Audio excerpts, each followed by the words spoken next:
Good evening sa lahat. And first of all, congratulations kay Rachel at kay Lester.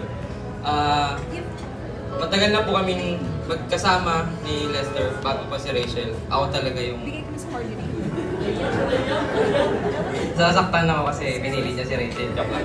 Sir, Pinsan po kami, so matagal po kami nagsama sa bahay. So alam ko po lahat kung may gusto kayong malaman. Rachel, kung may gusto kayong malaman.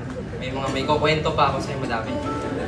Pero lahat yun maganda. At alam ko na parehas kayong nagmamahalan kasi nasa 7 years na kayo. Or almost 7 years, 8 years.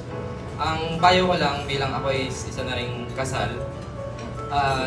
Ang natutunan ko ng ngayon bilang kasal na rin is laging yung priority yung isa't isa.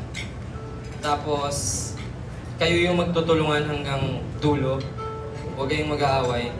Pwede nyo siyang tulugan para hindi mas maging mainit. Pero yun, tiwala lang sa isa tapos yun lang. Manghuli ka lang lagi Lester ng Pokemon pero uuwi ka kay Rachel. Yun lang po. Congrats!